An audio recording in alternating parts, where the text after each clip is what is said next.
Okay guys, so we're gonna get going on our landscapes today and the final version on this big, nice, pretty paper.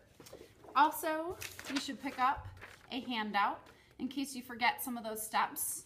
And in your folders, you're gonna find the sketches that you did. So on the back of my paper, I turn it over and I write, of course, my name, my table, and my teacher. Girls and boys, I don't need any other information besides that. I do not need the date. I do not need your grade. I do not need anything. Just keep it simple. Do those 3 things so that it's super easy for me to see. Next, it's time to take my sketch and turn it into my final work. And that is what our target is about. That's what we're learning to do today. And it's a little bit harder than we probably think it is. So here are some things that I see from students. 1, I see 2 problems. 1 problem, people get super attached to this and they want to make this look exactly like it. It's never going to happen. So accept that right now and you'll have a lot easier time and have more fun with your image here. And then I see the opposite problem as well.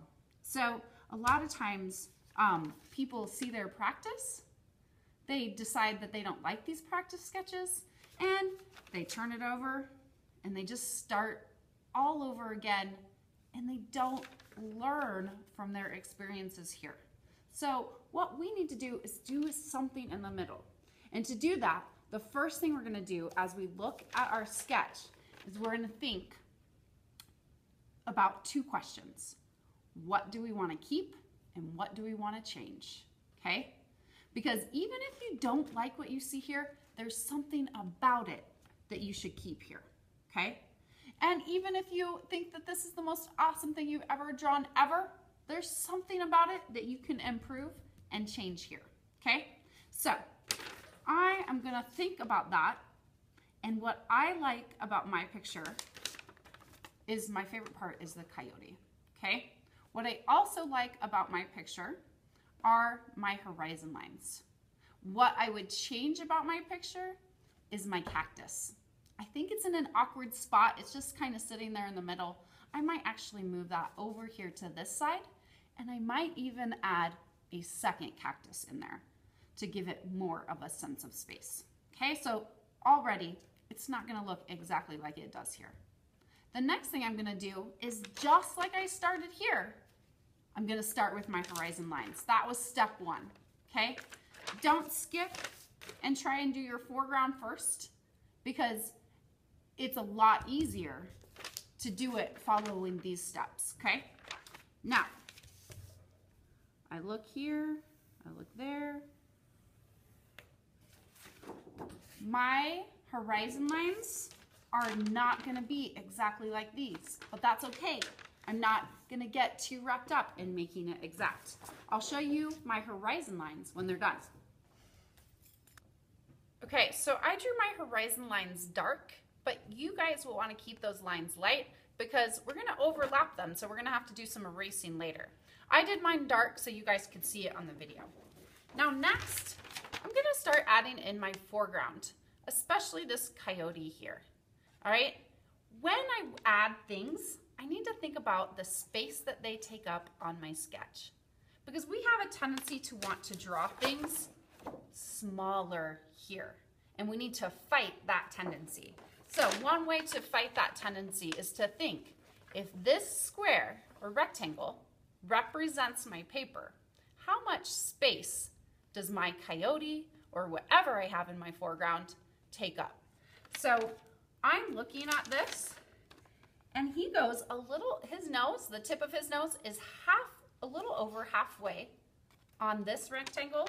So over here, the tip of his nose needs to go a little over halfway. So I put a little mark there.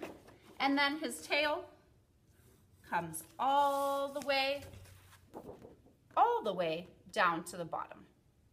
So now I know my coyote needs to fill up this space.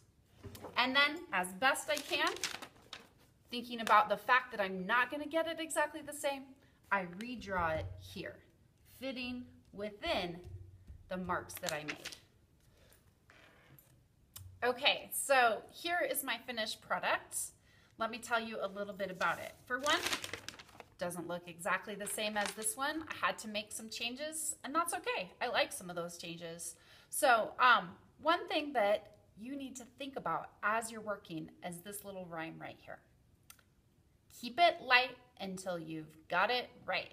If you can keep repeating that into your head, you are gonna find that you save yourself a ton of time, because as you can see, there's light lines here, which means, oh, I had to erase some things.